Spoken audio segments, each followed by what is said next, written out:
अस्सलाम वालेकुम दोस्तों। जैसा कि हम ह्यूमन रिसोर्स मैनेजमेंट की लेक्चर सीरीज़ में ह्यूमन रिसोर्स मैनेजमेंट के इंट्रोडक्शन पे बात कर चुके हैं और उस पर होने वाले सबसे इम्पोर्टेंट इन्फ्लुएंस यानी एचआर लॉस के ऊपर भी डिस्कशन की है।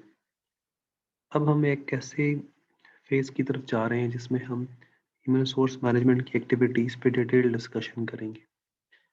इस लिहाज से जो सबसे इम्पोर्टेंट स्टेप बनता है ह्यूमन रिसोर्स मैनेजमेंट की एक्टिविटीज़ में, वो जॉब एनालिसिस एंड डिज़ाइन है।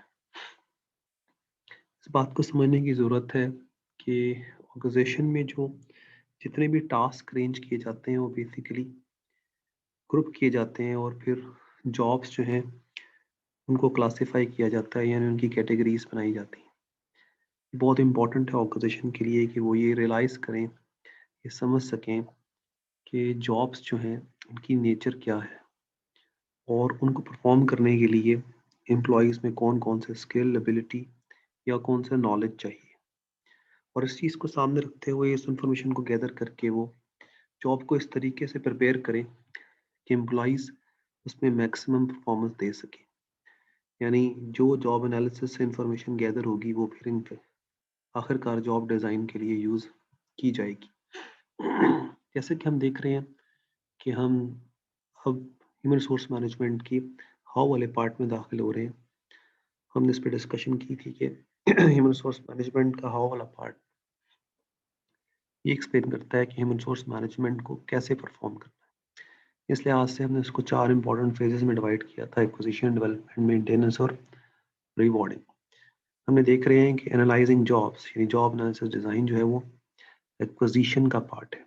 यानी हम लोगों को सेलेक्ट करने से पहले और ये डिसाइड करने से पहले कि हमें किस कैटेगरी के कितने लोग चाहिए, ये ज़रूरी है हमारे लिए कि हम अपनी जॉब्स को स्टडी करें और देखें कि उनकी रिक्वायरमेंट्स क्या है। इस लिहाज से जॉब एनालिसिस डिज़ाइन एक इम्पॉर्टेंट एक्टिविटी है जो आने वाले तमाम फंक्शंस को गाइड करेगी। हम आगे जाके देखेंगे कि ह्यूमन रिसोर्स मैनेजमेंट की बहुत सारी एक्टिविटीज़ जॉब एनालिसिस डिज़ाइन पर डिपेंड करती हैं। इस चैप्टर के अंदर हम खास तौर पर ये देख रहे हैं कि जॉब्स की रिक्वायरमेंट्स को कैसे आइडेंटिफाई किया जाता है, क्योंकि जॉब एनालिसिस का जो पहला आउटकम है वो जॉब स्पेसिफिकेशन यानी जॉब रिक्वायरमेंट्स। फिर जॉब को स्टडी करने के मेथड्स पे बात होगी और इवेंचुअली हम जो बहुत इंपॉर्टेंट डॉक्यूमेंट या रिपोर्ट जनरेट करेंगे जॉब एनालिसिस के बाद, उसको जॉब डिस्क्रिप्शन बोलते हैं, उस पर बात होगी। ना सिर्फ इस चैप्टर में जॉब एनालिसिस पे बात होगी, इंशाल्लाह आगे जाकर फिर हम जॉब डिज़ाइन के हवाले से भी इम्पोर्टेंट चीज़ों को डिस्कस करेंगे। खासतौर पर फ्यूचर में हम जॉब के नए मेथड्स जो डिज़ाइनिंग के हैं, अल्टरनेटिव मेथड्स, उन पर भी डिस्कशन करेंगे। हाँ, तमाम ऑर्गेनाइजेशंस जो कि प्रॉपर सेटअप हैं, फॉर्मल ऑर्गेनाइजेशंस हैं, उनके लिए ज़रूरी है कि वो ये अंदाज़ा लगाएँ, ये इन्फॉर्मेशन गैदर करें, ये सिस्टमैटिकली ये इन्फॉर्मेशन गैदर करें कि एम्प्लॉइज़ को कौन-कौन सी एक्टिविटी परफ़ॉर्म करनी है और किस तरीके से करनी है। इस लिहाज से बहुत ही इम्पोर्टेंट है कि ऑर्गेनाइजेशन में मौजूद तमाम टास्क्स और जॉब्स को स्टडी किया जाए। इसलिए जॉब एनालिसिस डिज़ाइन जो है वो प्रोसेस है जिसके थ्रू हम ऑर्गेनाइजेशन में होने वाली तमाम जॉब्स को स्टडी करते हैं और बहुत सारे इम्पोर्टेंट क्वेश्चंस के आंसर भी करते हैं। कौन से टास्क होंगे, उनको कितनी देर में परफॉर्म करना है, कौन से टास्क को इकट्ठा किया जा सकता है ताकि वो एक जॉब के अंडर परफॉर्म हो सकें, फिर जॉब को किस तरीके से डिज़ाइन किया जाए कि एम्प्लॉइज़ की परफॉर्मेंस इससे ज़्यादा बढ़ सके। तो ये इंपॉर्टेंट क्वेश्चंस हैं जो जॉब एनालिसिस जिनका आंसर ढूंढ कर लाता है। इसके अलावा भी एम्प्लॉइज़ को कैसे एक्ट करना है, बिहेव कैसे करना है और उनके पास इम्पोर्टेंट पर्सनैलिटी टाइप्स क्या होनी चाहिए, पर्सनैलिटी के इम्पोर्टेंट ट्रेड्स क्या होने चाहिए, यानी उनकी कैरेक्टरिस्टिक्स कैसे होने चाहिए पर्सनैलिटी के ताकि वो एक जॉब के हिसाब से सूटेबल हों। बहुत इम्पोर्टेंट है कि ऑर्गेनाइजेशन के पास प्रॉपर मैकेनिज्म हो कि वो इस इंफॉर्मेशन को गैदर कर सके। बहुत सारी ऑर्गेनाइजेशन इस हवाले से बहुत वीक हैं कि उनके पास ऐसा कोई मैकेनिज्म अवेलेबल नहीं है कि वो जॉब की इंफॉर्मेशन को गैदर कर सकें। हालांकि जॉब एनालिसिस जो है ऑर्गेनाइजेशन की तमाम इम्पोर्टेंट एचआर फंक्शन से डायरेक्टली लिंक्ड है।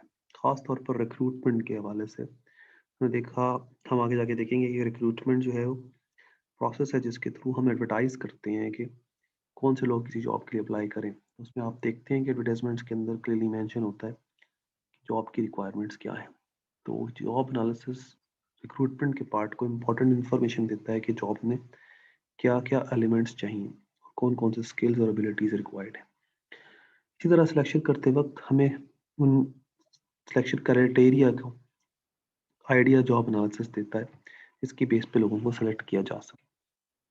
खास तौर पे इसे को जॉब स्पेसिफिकेशन बोलते हैं, नहीं जॉब रिक्वायरमेंट्स। इंशाल्लाह हम इसके ऊपर डिटेल से बात करेंगे और देखेंगे जॉब स्पेसिफिकेशन में कौन कौन सी चीज़ें होती हैं। हमने परफॉर्मेंस एवेलुएट करते वक्त भी उन्हीं क्राइटेरिया को सामने रखना है जो कि हमारे लिए स्टैंडर्ड्स बन जाते हैं। इसी तरह ट्रेनिंग एंड डेवलपमेंट करते वक्त भी हमें जॉब डिज़ाइन ये भी गाइड करता है कि जॉब की रिक्वायरमेंट्स क्या है। हो सकता है लोग जो उसको परफॉर्म कर रहे हैं उनमें बहुत सारी डेफिशिएंसीज हो और परफॉर्मेंस में गैप्स भी आए, इसलिए जॉब एनालिसिस डिज़ाइन ट्रेनिंग की नीड्स के हवाले से भी एक इम्पॉर्टेंट एक्टिविटी है। इसी तरह कंपनसेशन के लिए भी इम्पॉर्टेंट इंसाइट्स देता है, क्योंकि पे एम्प्लॉय को कौन सा पे रेट मिलना है, यानी किस लेवल की जॉब है और उसमें कितनी रिक्वायरमेंट है, कितना हार्ड वर्क है, कितना स्किल है, एबिलिटी है, ये job analysis and design he guide करता है। जॉब एनालिसिस डिज़ाइन ने दो इम्पॉर्टेंट आउटकम्स निकालने हैं, जॉब स्पेसिफिकेशन और जॉब डिस्क्रिप्शन। जॉब स्पेसिफिकेशन जो है उसका ताल्लुक लोगों से है, पर्सन से है, यानी उसके नॉलेज, स्किल्स और एबिलिटी से है। इसको KSAs तो P भी आ गया, यानी पर्सनल कैरेक्टरिस्टिक्स, वो उनकी बात भी की जाती है। फिजिकल कैरेक्टरिस्टिक्स उनका जिक्र भी आता है। तमाम का ताल्लुक लोगों से है, यानी पर्सन से है।